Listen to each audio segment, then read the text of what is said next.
Hey Bar Fam! Welcome back to another vlog! So yun guys, kakarating ko lang from duty. So medyo ngarag-ngaragan po tayo. Ano po, no makeup. Only baby powder kasi sobrang init. Gusto ko yung na-absorb ng baby powder yung moisture na nangyayari po sa ating mukha. And guys, meron po ako mga pimps ngayon. As you can see. But anyway, I'm taking a medication kasi prior to that, na hindi pa ako nagme-medication. Tumubo na tong mga to guys, sabay siya sa pagkakasakit ko.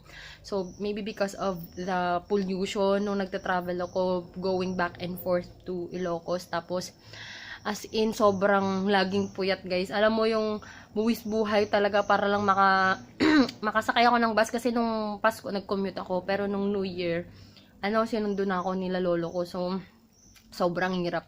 Tapos wala talaga akong matulog, yung tipong galing akong duty, tapos magbibiyahe, ganyan. Tapos wala talagang katulog-tulog. Yung tipong standing hanggang Ilocos. Yan, yung bunga ng pagpupuyat natin, paghihirap natin. Sa mga nagtatanong po kung bakit wala akong mga videos itong January, sorry guys, sobrang sorry. Actually, may na-pre-film naman akong dalawa. Kaso, hindi ko talaga kayang mag-edit. Nakapag-edit lang ako ng isang araw. Yun yung mukbang. Ayan.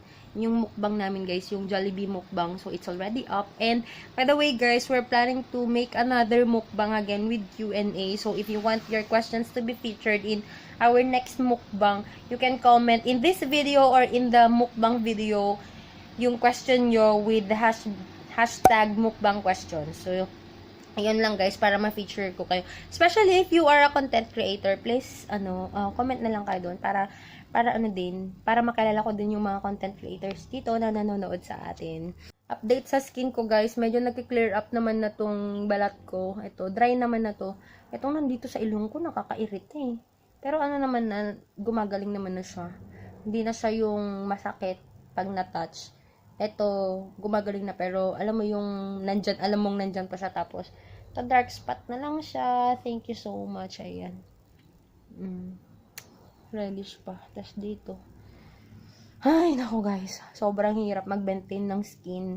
Magtotoo lang ako guys ng chiki chicken. Kasi tomorrow will be Saturday. And kapag Saturday, oh my gosh. Hindi ko matanggal.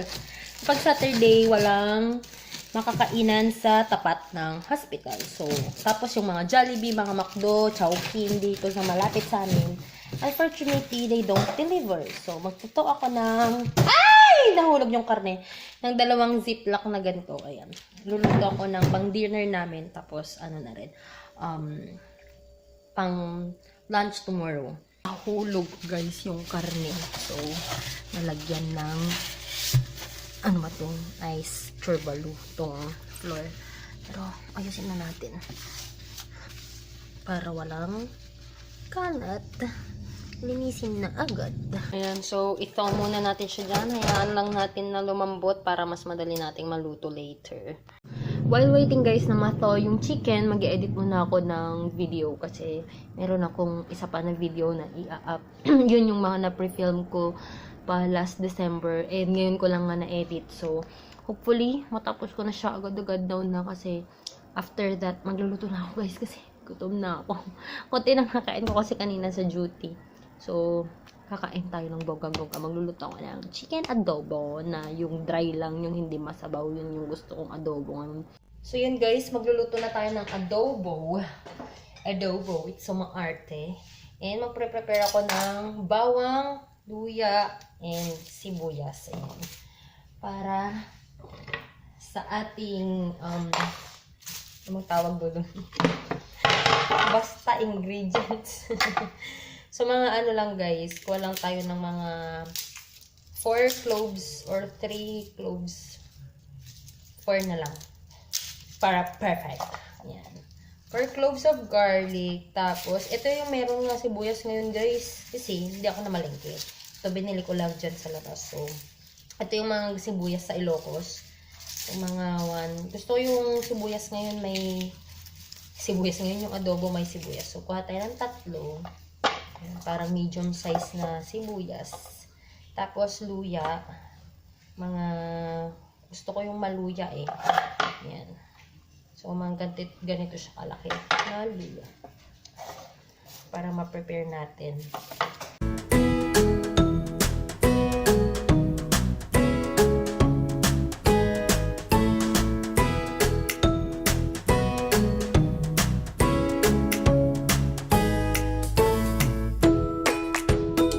Kailangan ko guys ng kaserola na medyo malaki-laki kasi medyo madami yung lulutuin natin. Pinaglutuan na ng pagkain pala ng ulam ng mga dogs. Adobo din kasing chicken yung ulam ng mga dogs. So, dito na lang. Sa ano na lang tayo. Frying pan. Pero kuha tayo ng pangtakip. Yun. Yan. So, ang ginagawa ko guys, papakuluan ko muna ito para lumambot. Medyo lumambot. Tsaka lumabas yung parang mga puti-puti. Basta makikita nyo later kung ano yung sinasabi kong puti-puti na yun. Kasi sabi ni lola ko, tanggalin daw yun para daw hindi malansa yung chicken. Max! Uy! Mga bagong ligo! Ay! Naku, Peanut! Peanut! O, yan si Peanut, guys. Oh, this is the Parvo Distemper Survivor! Yay! Peanut! Yay! Alam nyo, guys, very, very strong. Oh, diba? Survivor yan ng Parvo, ng Distemper. Yay! Peanut! Peanut! May ano ako guys, may video ako na na-distemper yan si Peanut. Kaso, yung vlog ko na yon hindi siya pumasa sa qualifications para ma-publish. Actually, na-ano na siya, na-upload na siya, pero naka-private.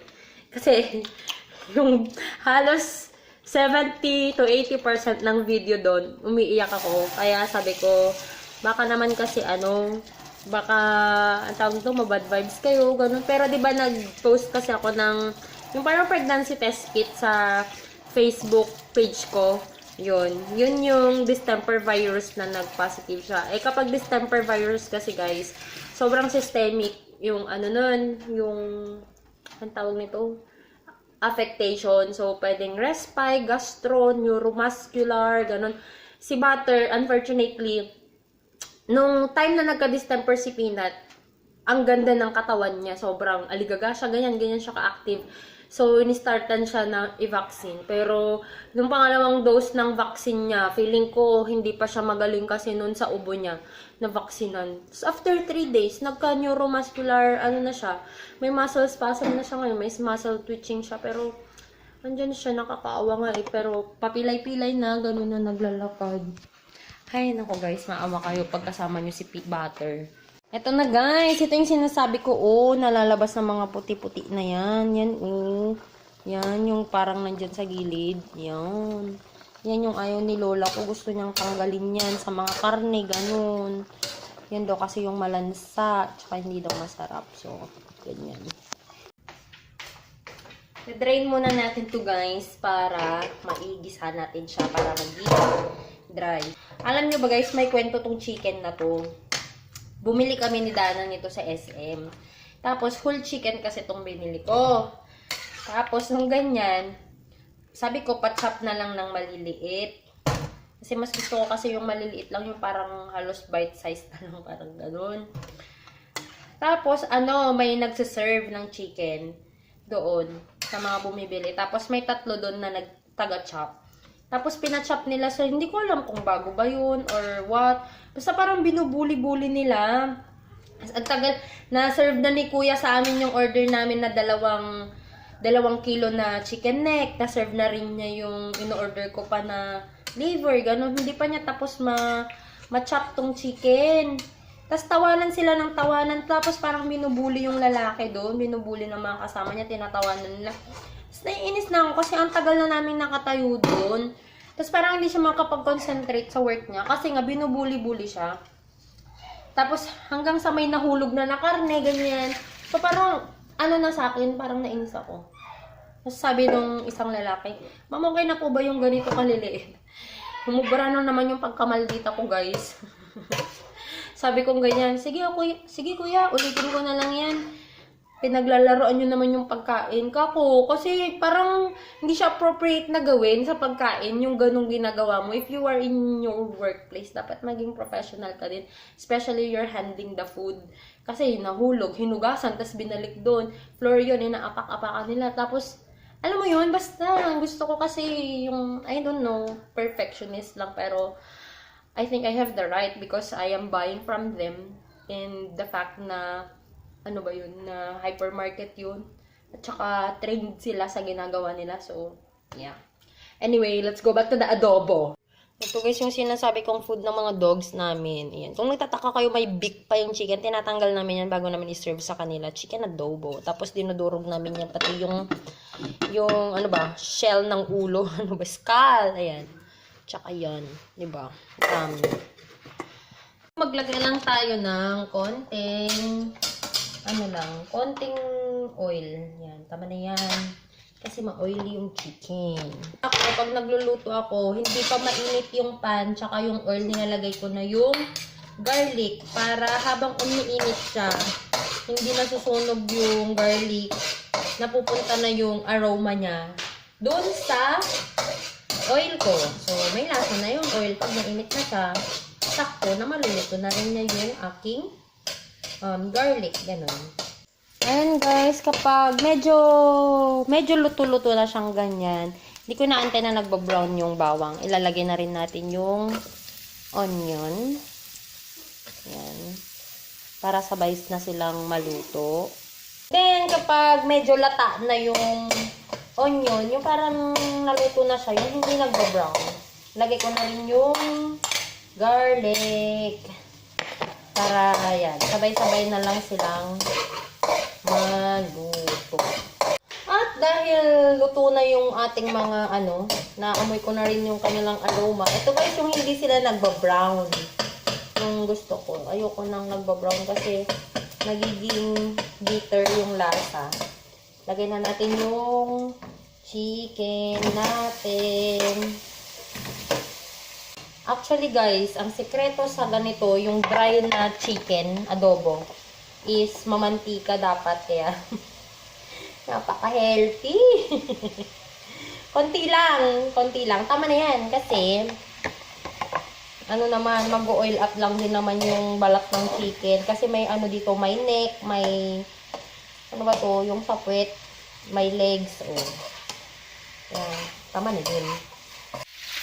Yan guys, antayin ko lang siya na mag-brown. Yung halos dumidikit na siya sa pan. Ganun yung gusto ko na ang chicken bago tayo maglagay ng toyo. And yung ilalagay nating toyo guys, tingnan natin. Wow, napakalaki ng butas ng natin, dato puti natin. Butasan natin.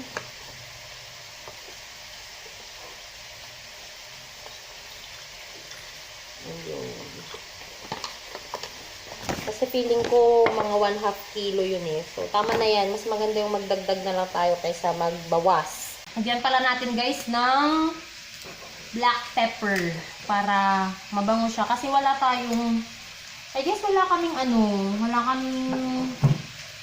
laurel. So, okay lang yan. Or I'll try. Ito kasi yung black pepper, ito yung isa sa mga nagpapabango. Tapos yan, pupunitin natin para mangamoy. Dudurugin, ganun. Amazing. Lagyan na natin yung toyo. Yum.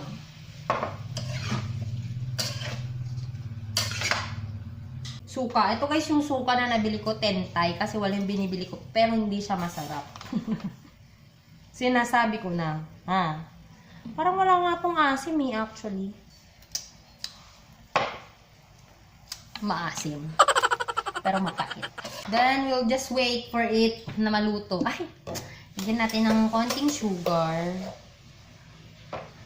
Yun. Yun eh. Nakakita ko dun sa, dun sa cooking show ni, sino ba yun? Dina Bonnevie. Ay, hindi. Ni Danny Casoto. Tapos kasama niya yung mama niya. Instead na mag-betkin, maglagay ng sugar. Yung totoo ba? Yan. Yan na guys. Kumukulo na siya. Excited na ako. Gutom na ako.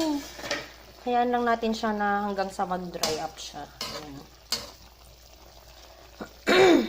Hey guys. Andito na ako sa Ilocos and I think hindi ko pa kasi nako-close tong vlog na to. So, I'm gonna close this vlog now and I'll try to vlog tomorrow kasi sobrang busy namin. Kaya ako nandito guys kasi tomorrow we will go to to assessor's office ba yun? Basta magbabayad ako ng mga tax ng mga lupain nila, hindi ko lupa, lupain nila, ng mga grandparents ko na ipapamana sa atin. Char! Hindi. Pag to nakita to ng mga kapatid ko, hindi, naman, niloloko-loko kasi nila yung mga kapatid ko, tsaka sila papa ko. Well, they don't care naman, si papa ko lang ang may care. Yung mga kapatid ko, tsaka si tita ko, wala silang pakialam kung kanino ipapamana nila. Lolo't lola ko yung mga lupa nila. Si papa ko lang ang may care. Sa amin, wapakes. Kung kanino mapunta, sige, sa inyo na. Guys, so nandito ako para magbayad ng mga tax. Sasamahan ko sila lola ko na magbayad ng tax, and then pupunta din kami ng bangko, ganyan. Yeah, I'm feeling better now. Yung ubo ko medyo mga 3 days na lang talagang totally gone na siguro tong mga mga mucus na mangyayari sa buhay. Tsaka yung sipon ko kasi guys, yun. And my skin is getting better. Grabe, nagsasabay. Eto guys, na sila? Dry na. Pero yun nga, dark spot na kasi. Tsaka medyo may bump pa, oh. Do dry na, pero parang may bump pa kasi. Yan. So, yan lang guys. Thank you so much guys for watching. If you are a student, try nyong lutuin yung adobo, which is very, very easy. And yun lang. Thank you so much guys for 15,000 subscribers. It means a lot to me. Sobrang salamat po sa inyong lahat. Hanggang ngayon, kinikilig pa rin ako. So yeah, if you haven't followed me yet on my Instagram and on my Facebook, the name is Joy of Mia. And please subscribe to this channel and share and like this video. And I'll talk to you guys on my next one. Bye. Listen to my heart beat, beat.